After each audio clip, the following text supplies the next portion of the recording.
Further? No, it's good.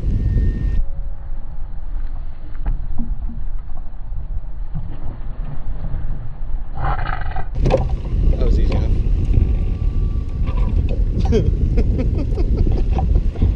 You're welcome. Rocket size. Oh my. That was a little bit too much bait. You have that in reverse? No, but.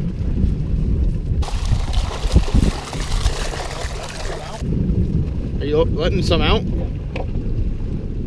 That was a little bit too much bait. Oops. Okay, that's enough. A little bit too much bait. You can always throw it again if you let on too many. Oh my God. That's fishing 203 at its finest. All right, you boys ready to go catch some fish?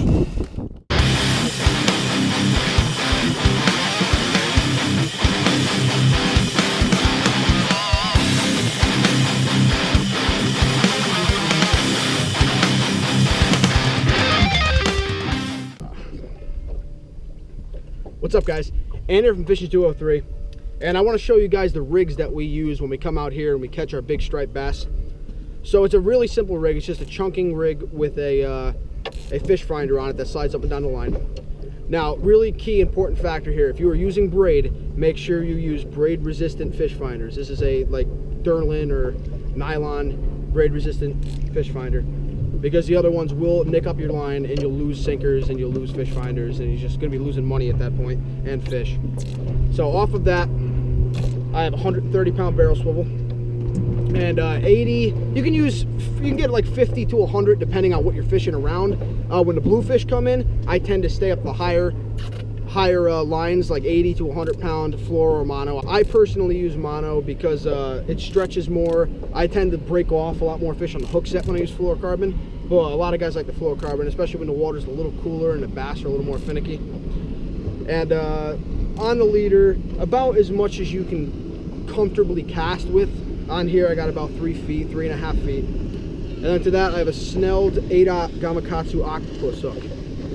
And you just want to take your piece of bait, varying in size based off of what the fish like. Start out with smaller pieces, work your way. I got a half a bunker on the back right now. That's what's been doing good for us. And skin hook it, just barely, just so it holds on. Don't stick the bait all the way in there, so the hook's not exposed. You have to make sure the hook's exposed. And then just check the top of your hook and make sure there's no scales on it. All right, guys, let's catch some fish.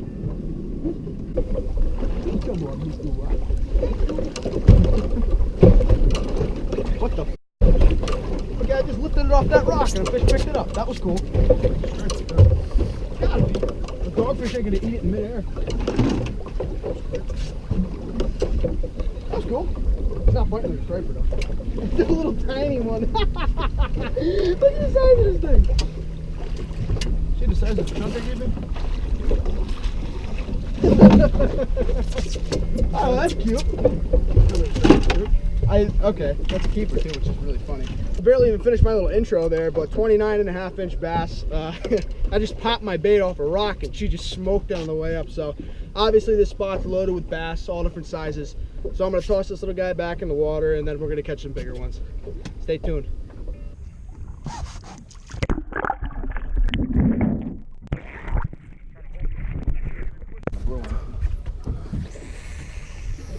Isn't that rocks over there? Well, now it's on the rocks, so.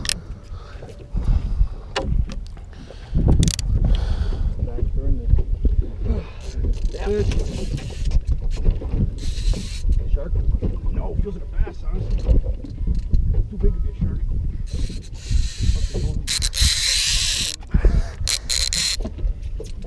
This one's a tiny bass, Rock. You want to grab this one for me? So I don't want to get wrapped up in Joe's line right here. Hold on, I just threw this one out. Too late.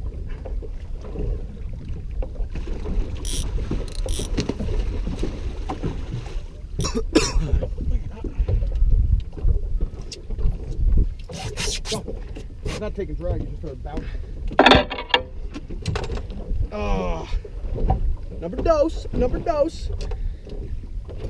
Oh. There it goes. There it goes. He doesn't wait. I think that'd be a bass. Oh. I think that'd be a bass. Oh. No fucking clue. So do I. Oh, shit. Hold on. We're Oh, shit. I don't know what I'm doing. This is a monster. You better bring it in. Holy shit. You're gonna get the anchor line. I know. Oh, I know. fuck.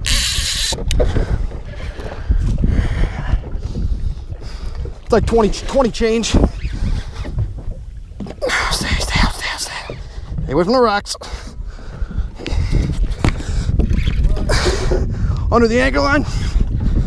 Under the anchor line. Why? And thing, I'm putting them right in. Ready? Yes, 25 pounder. Woo! You're gonna have to. No, I'm not gonna kill this fish. Just give him the hook. No.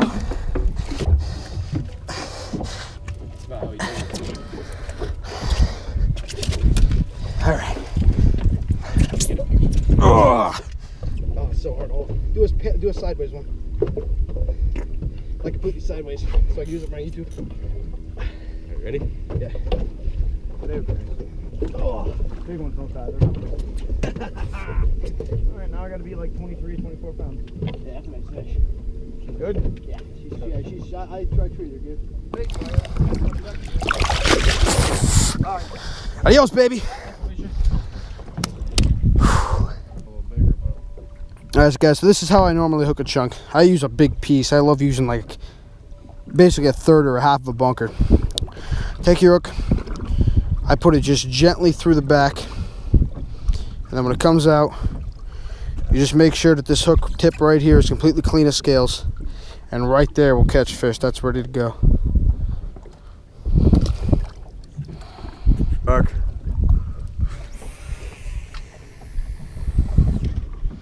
God damn, that's a big chunk.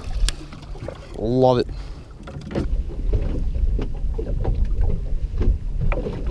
Gotcha.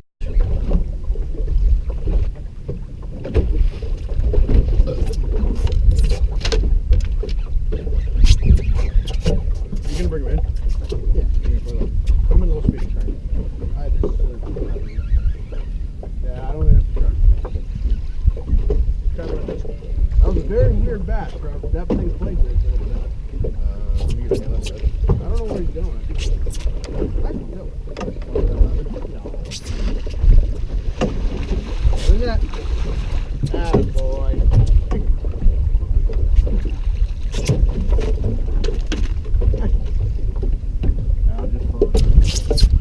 That's a little bigger one right there. That's about a 20 pounder. So, turn the lights on and we'll go a little bit farther. We'll see what this night brings. Rocket's got a bass on right now. I'm gonna set it. I'm gonna release this guy right now, and then I'm gonna set it to us reeling him in because Rocket's got a pretty big one right now. Probably a little bit bigger than this. I'm gonna reel this rod in for you. No, you don't have to do that because he's already in the New Haven. The bunker come through. If I didn't realize. You want to reel this rod in for me? Yeah, hold on.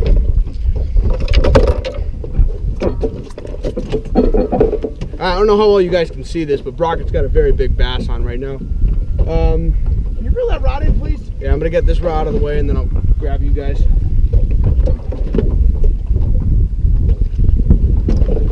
We have a solid phaser right now.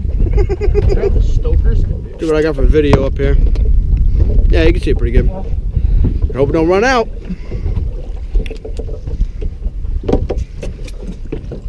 Kid just took a lip mid-fight.